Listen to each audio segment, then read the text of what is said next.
Hey, Jordonix. It's feeling pretty good. It's definitely like... This is truly early access. This isn't like, you know, we're ready to release the game in 3 weeks. So here's a preview. This is like... On their Discord, they were describing it. I think they were even trying to say this could almost still be a little bit pre-alpha or alpha. Definitely not beta. As you can see, servers are melting. I don't know if that was so much a server bug as opposed to just servers are overloaded. But it is actually much more polished. A lot more to do than it did in the playtest last week that I was playing. Yeah, it's fun. I mean, we're just the very early game. This is just sort of doing some missions, getting some money. The game is supposed to be is a little bit choose your own adventure, so you got to like those sandbox games where you pick a profession, you pick what you want to harvest and craft or buy and sell from people, all those types of things.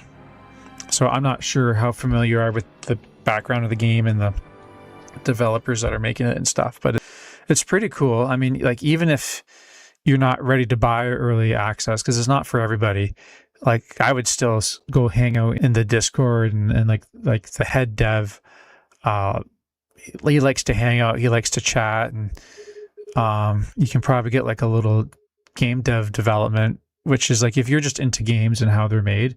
But yeah, this sort of mission and fetching, I think it's just to get you set up on cache and help you understand the game. It really is more... people really compare it to Star Wars Galaxies, if you were ever into that or heard about it. I never played Star Wars Galaxies either, but it's like if you go into like the inventory and like we'll just pick like black soil, and you can see it's got like these different numbers. I forget what they stand for. Q is quality. Whatever it is, but like everything you craft has 4 different properties, and those properties get merged into the other items that you craft. So like your weapons durability and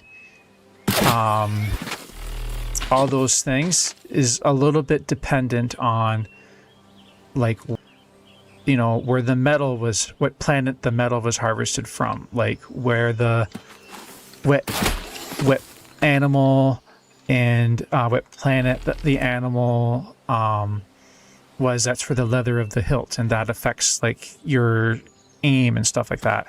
So these are all the grand, we'll call them grand goals, but they are like, this game's going to have a wide range when it's out. Why would they want to prevent access? I think there's 2 things. I think one, there's a little bit of like in EVE Online, there's like worm space and wormholes kind of spawn and despawn. So there's like a little bit of excitement about finding planets that have never been discovered before, or like were discovered and then disappeared and then came back. There's also just the practicality of like these servers are running all the time. It's single shard. So like, and it's procedurally generated planets, so they can have as many planets as they want. And I think like, let's say some planet has really good granite, because we like granite and granite is awesome. And then they got these more permanent planets that if people like, they get settled. If people exploit them too much, eventually they do kind of despawn as well. Which is like the only way you could run a game like this, where like every single thing you do to the terrain is permanent. But yeah, like I think the planets are very resource intensive, so they gotta kind of put a number on them. Number 2, like when a planet is just pure potholes, it's not very fun. So they want to keep the planets fresh. Yeah, so I think there's design decisions about practicality, but also design decisions about just kind of keeping things interesting and compelling. And I mean, people will get bored of if it's the same 16 planets all the time, but neither can they run like like No Man's Sky is a lot of that is run locally.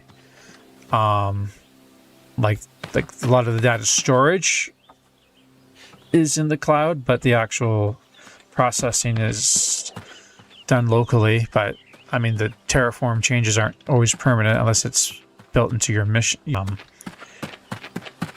your actual base. Whereas this is like you know, here I'm gonna pick my terraformer and like I'm gonna try to collapse this thing here. Like it's like that hole is never gonna fill back in unless someone wants it to. So I remember someone was saying on the playtest server they kind of did this under a mountain. Just sort of like, that's kind of funny looking, and like just created like a big path like this under a mountain, just to see at like what point like would the mountain collapse on their heads, because there was no, like the rock was not strong enough to hold up the structure above it. Yeah, and you can see there like it's flowing, so it's all being simulated. See some kind of, is that falling? Is that like, kind of looks like it is kind of falling. Slow moving rock of some sort. Maybe sandstone's not totally stable. Natural stalagmites or whatever they call it. I guess some people were complaining that the game is bugged because of the floating planets, but that's actually, or floating islands, but that's actually a feature. Everything you do to this world is permanent. I don't know if you're hearing my spiel earlier. So like this hole I'm digging, like if you come here like a week later, it's going to still be here unless someone else did something to it. Unless like this rock is very, like it's sandstone and it erodes or it collapses on itself. Yeah, it's very trippy. So, collect. Yeah, like if you don't like where a river is, you just, it's like going to the beach. You just dig out a big little trench and make a hole that's deeper somewhere else and say goodbye water. And like the forest, like I always thought, like I play a little bit of Minecraft, and I always thought like it'd be nice if like the forests would grow on their own. If you planted one seed, it would grow a forest. That you can do. Yeah, so the world is permanent. When you run out of resources, you go to another world. Although this planet is 1 kilometer squared, so 1 kilometer. The final goal is something that's 4 kilometers by 4 kilometers. So that would be 16 kilometers squared. So actually 16 times larger than like this map that we have here. So this square here is 100 meters by 100 meters. And so like this is like everything you see here is like 1 square. That's going to be 16 squares total per planet.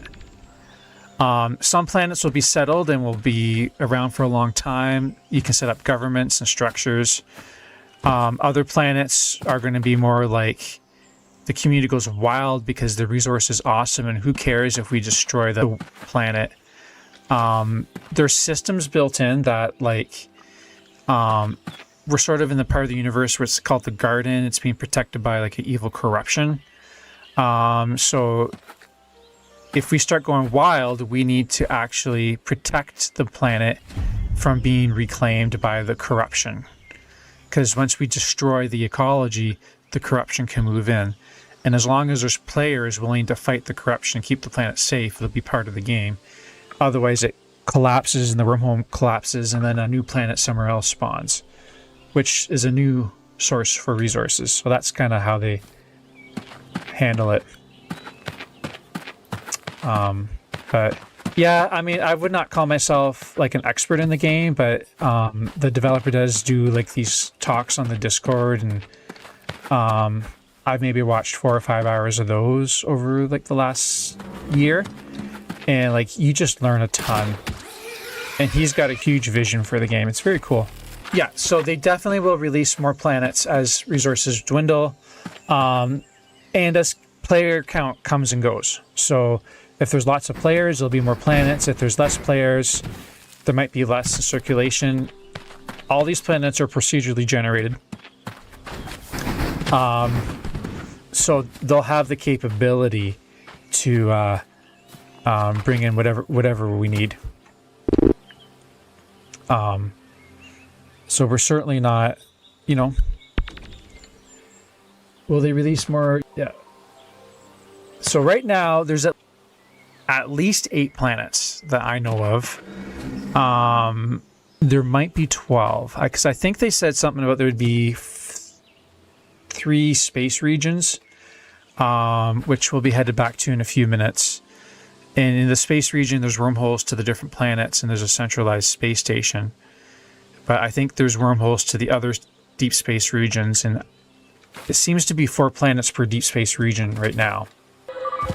So with the Pathfinder, like, so I do that, and now I look at the map, and that spot shows up on the map as well.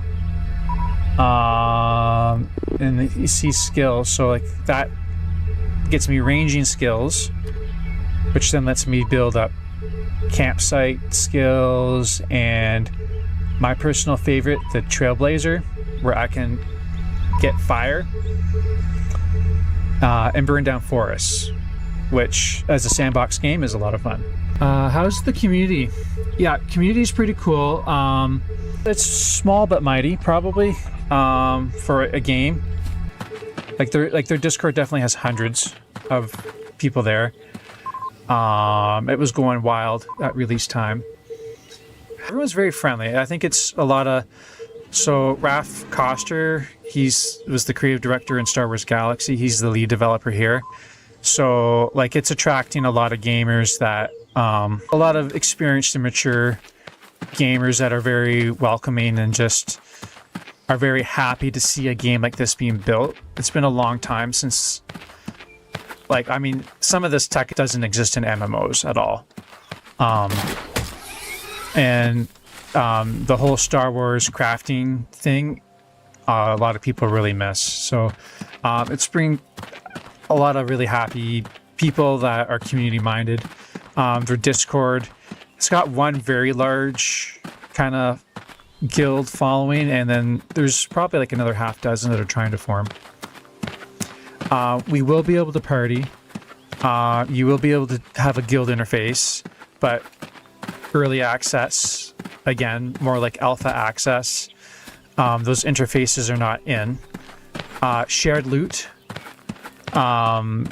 So if you... and we saw that earlier, like I was shooting at a animal for my mission and someone else killed it.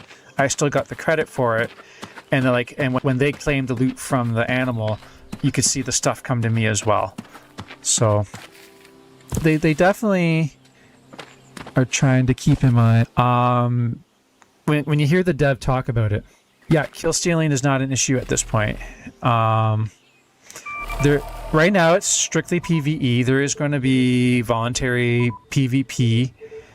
A lot of that's going to be governed by planets will have governments that players vote in, and certain zones it'll be decided. But yeah, like are trying to attract both the hardcore gamer, because there's so much to learn and do and specialize in, but also like the casual gamer that just comes in, buys some stuff from the player run economy, and kills a few things, brings some few, back. So everyone can contribute a little bit or a lot. You can pop in for quick sessions. So there's a lot on the roadmap, a lot to do already. Especially, I can squeeze through there now. If you like to just mess around, it's just fun. So, and just sort of see like where the physics engine takes you. So like, I think this is the spot. Like I kind of cleared all this rock out earlier, and you could see it. Like this is sandstone, and it's like, like in mountains where there's sandstone, if they're a little damp, like you get the stalagmites. Like you get that with these. So like this is kind of dripped back down while I was gone, and so like eventually you can kind of see it there, right? Like there's a little, like I cleared this all out, and that drip back down, you can kind of see like impressions in the dirt there. And so it's technically not voxels, it's called something else, but it's essentially voxels that talk to each other and share all the properties of the dirt, temperature, humidity, and like how liquid it is or not. Oh, it's very, yeah, I mean, that's what got me excited. I mean, that's probably why I know so much about that stuff. Like, it was the systems that got me excited about the game. Not, I mean, the lore is interesting, and the Martian or aliens that they've picked are interesting, but it's really the game systems that are exciting. And it's sandbox, and it's choose your own adventure, right? So that's what makes the game fun, is that there's so much to actually play with, and there's depth to how that world works. So this is the deep space. Someone's put a respawn camp on that asteroid. Those are handy if you want to go, like, there are space monsters that you can fight. All of these asteroids are fully, like, I can take my terraform tool and harvest as much of those as I want. And they got resources. They're very iron rich, metal rich, and you can be in here and you can jump and you can float because there's, you know, no gravity. And this is hot. This is busy. Single shard. Yeah. Yeah, there's space flying. There's going to be spaceships eventually. Okay. Dancing is your healing power. When people dance, you can get healed. Single shard. So this is the only instance of this sector of space. There's a what's called a hopper in the harvesting tool, and it fills up, and every now and then you gotta dump it out. So like when you are using the terraforming or mining tool, like you absorb in everything and it filters out all the metals and valuable stuff and all like the silt and crap that's no good. I can take my terraforming tool and I'm like, I got all this crap I don't want. Let's empty out my hopper. And like there's the dirt. And then you can see, because it's kind of gravel and crap, it's all kind of leveling out because you can't pile gravel very high. Or, you know, sand doesn't, you know, it, so it distributes out. So you got to be careful because you can actually cover that over. So this planet, these trees, very dense forest. Let's see if we can get a good view here. But yeah, I know someone else saw that. I was watching someone else when they came here, and they thought, I mean, they may be half joking that it just felt like a bug. I think it's working as intended, but look at all those trees have all grown in. So, and like the game is fully simulated. So like obviously this plant likes the dirt. It does very well there. It gets very dense. If I took the seeds from these trees and took them somewhere else to another planet that's too hot, you know, it might grow and die, or it might just grow but not really spread. So you can make creatures and plants go extinct. Yeah. Well, the fun thing about systems is you don't need to know anything about them. You just get to play with them. So, like, you want to be like, what happens if I burn down this entire forest? One of the themes of this game is, like, there is like a creator that like is trying to terraform these worlds. So with the ranger ability, you can actually find these cloak spawning points, and you can make it so that the animal, like, if you're trying to build a city and these animals are really bugging, you can actually like find their spawning points and destroy them. This gun is way better than the one they gave us in the playtest. Yeah. Very hilly, very foggy here.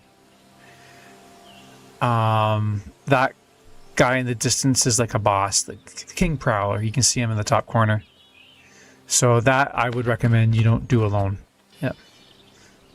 Yeah, so like at some point, you know, like if you're really into crafting or really into gathering, you know, you'd say, okay, I found some marble on this planet and whatever its qualities and stuff. I don't even see it. It's there somewhere. There you go. Litmus to Marvel. Yeah, so like I think it goes up to 1,000. So it's got like 2 of its stats are middle, and it's on one that's pretty high. So, you know, you might make note of that if you're into that kind of thing. You could put a market order up and say, I want marble from a certain planet. Feel free to hit a follow and, you know, definitely Google the game. And if you're interested in it, check out the Discord and check out the Stars Reach YouTube. There's tons of stuff there. So I'm streaming on both YouTube and Twitch. And yeah, if you want to see more Stars Reach, definitely subscribe or follow, depending on where you are. And if not, I still encourage you to go check out the game, and I might see you around somewhere else. Anyways, have a great night.